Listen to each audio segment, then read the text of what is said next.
Hello, hello, hello mga kadora! Babiyahin na naman tayo.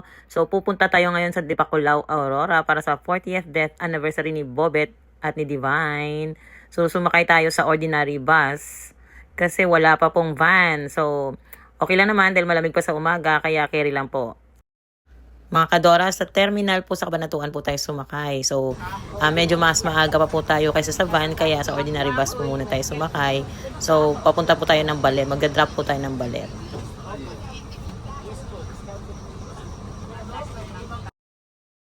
5:30 ng umaga, nagsimula na pong umalis ang bus na sinasakyan natin. So, bababa tayo ng Baler kasi mamimili tayo ng mga kakain natin doon. So, medyo pa sunrise na po tayo. Ayan mga kadora, nagsisimula ng lumamig at nagsisimula ng hanginin ng ating bangs. Ayan, nag-hood na po tayo para hindi magulo ang buhok natin. Kasi ordinary bus to, ibig sabihin bukas po yung bintana. Tiis ganda tayo ngayon. Masarap talaga tignan ang very green na surroundings na nature trip. Ayan o, yung bukang liwayway at may liwanag ng araw. So nadandaanan natin lahat. Bundok, bangil, tulay, ilog, kompleto. Nadadaanan natin na magandang scenery ng Pantabangan at saka papuntang Maria Aurora. So, ang ganda ng daan, medyo paliko-liko lang, medyo nahilo tayo ng konti. But sulit na sulit po ang ating nakikita. Napakagandang mga tanawin. So, napaka-refreshing at saka yung hangin, malamig. Malamig po sa pakiramdam. May mga kurbada tayong nadadaanan, pero nagdadasal tayo para sa ating kaligtasan. So, bawing-bawi po sa mga nakikita nating mga tanawin dito sa gilid-gilid. Yung kahit ngawit na ngawit ka na mga kadora, masakit na rin ang puwet ko, pero alam nyo ba yung napaka-refreshing tignan ng paligid? So, nai-excite ako na makarating sa Dipakulaw. Yun na lang iniisip ko. Nai-excite ako makakilala ng mga bagong kaibigan. At salamat pala sa nangubida sa atin dyan sa Dipakulaw. So, medyo maganda po yung adventure natin. Masaya at nag-iisa lang po tayo. So, at the same time, hindi po masamang mag-commute. Maganda pala pag nagko-commute kasi medyo makapagpahinga tayo, makarelax kaysa sa nagmamaneho.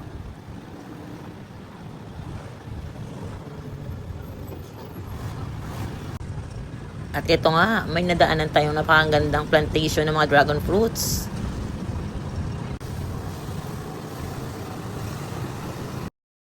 Naku, sana kaya ako? Mukhang naliligaw na ako ah. Mukhang papunta na to ng Nueva Vizcaya. At ayan nga mga kadora, may stopover po tayo. Konting kain, CR, balik ulit sa bus. Ayan, biyahe ulit tayo. Magandang tingnan yung puro buko. Pantay-pantay yung taas niya. So, dumaan tayo ng Maria Aurora. Papasok ulit ng mga tulay. Papasok ng San Luis. Ayan po, San Luis na po ito. Then, papasok po tayo ng Baler, Aurora. Medyo malapit na tayo mga kadora. Nai-excite na ako. Ayan na. Hihinto po tayo ng Baler kasi may imimit po tayong mga kasamaan at may bibili tayo. So, nasa town proper na tayo ng Baler mga kadora. Maghahanap po tayo ng lechong manok. Ibibili tayo ng lechong manok para sa tanghalian. At saka ice cream. Okay? May salo-salo tayo.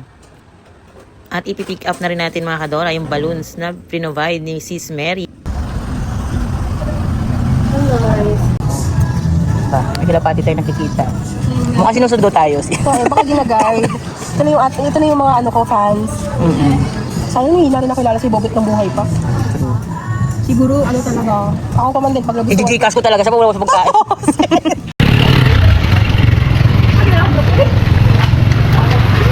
Tapos yung pizza nasa taas. Papunta na po kami mga kadora sa bahay ni Sis Pia, kung saan doon po namin i-arrange yung mga bulaklak at balloons at dadalhin po namin ito doon sa beach kung saan po sila namatay ni Divine at ni Rene. Nakipag-coordinate na rin po tayo sa LGU nila at saka may pamisa po si Father para po sa ika-40 days ng death anniversary nila.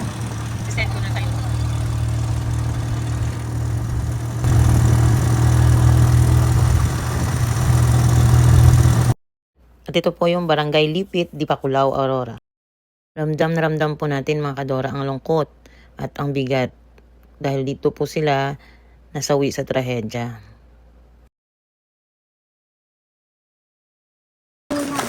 Kaya, may paganyan ako siso. Ay, ganda. Bahala na. Ano ba siya? True ba to? Ano siya, dried? May sawa pa natin. Ibababad sis. Oo, para kung Oo, sige. wala na bang Ito yung mga mga titas ni Bobet. isang ganyan lang ba o ano natin para mas marami? Uuwi mo na lang muna sis kasi, ang time na tinuruan ako, ganyan. At ito na nga yung mga na-arrange namin mga bulaklak. Simple lang, pero galing ito sa puso. Salamat pala sa mga taong nagpatuloy sa amin dito, nangumbida sa amin dito, nagpatanghalian sa amin dito, at nagpabao ng mga pasalubong para sa pag-uwi namin. Thank you mga kadora. Maliban sa napakaganda ng lugar nila mga kadora, ang mga tao dito napakabait, i-accommodate ka, galak na galak pag nakakita sa inyo, ituturing ka talaga nilang kapamilya. So salamat ng marami, hayaan nyo, babalik at babalik pa kami dito, promise! Magpapaampun kami sa inyo ng 1 week talaga. At ito nga mga kadora, habang papunta kami ng beach, nakita namin kung saan hospital dinala si Bobet nung nalunod siya. Hindi ko ma-explain yung aking nararamdaman pero mabigat mga kadora. Ramdam na ramdam ko kung gaano kalayo pag may emergency, kung paano ang pag-alis sa kanya doon sa dagat. Kung ito po yung daan mula sa dagat papunta sa hospital. So ang iba dyan, fast forward na natin. Oo, yung mga signage na may mga, ayan may rip current, mga ganon. Bawal lumarada dito. Ganon. Saan yung resort ito?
Payapang batita at isa sa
Wait lang. Hawakan nyo para putulin nyo na lang yung dulo. Sobra yan, marami yan.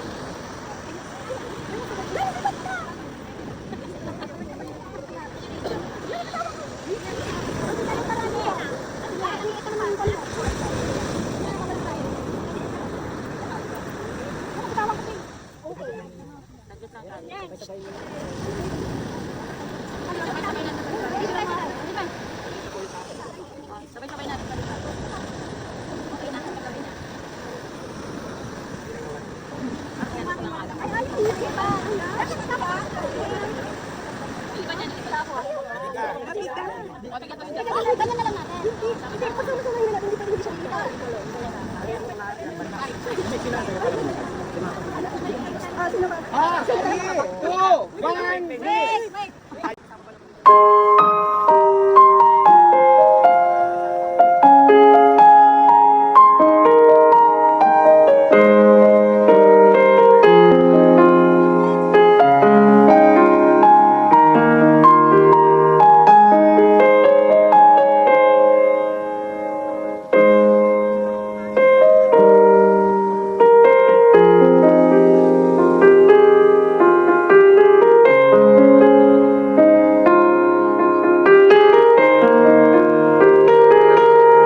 lobo doon kung saan siya namatay. Ayan oh. Bababa sa dagat. Ito yung kanina. Doon yan Malubog. Hoy, bakit pumunta na doon? Nasa dagat ka. Doon kasi siya 'di ba naka-check-in? Sa dagat, bumaba. Doon siya naka-check-in, doon siya nalunod. Doon talaga bumaba yung lobong may justice na nakalagay. Wala na. Lumubog na yung justice center. Ayan. Di ba layo na kanina taas na? Bumalik ka dito siya. Hindi na siya doon. Hindi, andun na yun. Layo na yun. Wala namang hangin. Hindi ko lang alam. Sino nakakita? Makatalito na tayo, no? Ayan. Ay, tingnan nyo. Sumausaw yung justice doon sa dagat. Sumausaw talaga. Ibig sabihin, kailangan talaga nila. Justice. Oh. Talaga siya. We pray for justice! Oo. Talaga nagpunta sa dagat doon. Diyan sila na sa tapat na nalunod eh. Oo, dyan yan. Sabi ko ba, hindi naman natin nakita na papunta ka doon. Ang lumalakad ba? Sabi ko lumalakad. Tagal natin sabi sa tayo. Hinanap pa namin, di ba? Oo, sabi ko na sana kaya. Ay, lumipad na kasi mabagal ang Ibig sabihin, baka pumunta, bumalik pa siya doon. Bumalik siya sa dagat. Dito ka nang punta. Baka nagganun siya. Duman pa ng bundok, ay ng ano, ng lugar na yun. Bakit yung mga lobo na kon? Hindi naman lang yung may Hindi, ba't ang layo? Ay, Ano ito ba siya. kasi sinasabi nito? Oo nga. Ayun, talaga ako nasa Which is doon sila umabot. tayong lahat. Diyan sa tapat na yun sila nalunod. Oo, dyan siya umabot. Kung saan bumagsak yung Lobo. Diyan sila kung nakakagod. Totoo, dyan siya na ano. Tapat mismo. Ito tayo tapos umikot. Kaya nga, Hindi nga pwede kasi tayo doon pumwesto kanina kasi bawal nga kaya dito tayo pumwesto. Pero doon talaga sila. Ayan o. Wala na siya nakatito. Ibig sabihin, pumunta na sa tubig. Nakalubog na. Ayaw na siya umalis, oh. Nandun na lang siya. oo, di ba sana yung justice nakasawsaw sa grabe naman ang layo. Kasi hinanap namin, di ba? Oo, inanap. Sabi ko pag Sabi namin, oh, ay, di ba, sabi niya, kasi kahit mabagal ng takbo, umangat. Isipin mo, umaangat. paano napunta ron? Wala namang hangin kuya. Kanina pa nga kami nagpapuwal pa hindi walang hangin. Bakit naman lumangin na? Walang hangin. Kung titignan mo yung dagat, pag ganun dapat ang hangin. Oo, pag ganun eh. Kasi ganito yung waves eh. Oh. Tsaka di ba nung lumipad pa ganun sila? True. Hindi na siya umalis doon. Nakasawsaw ng justice. Nakasawsaw yung justice.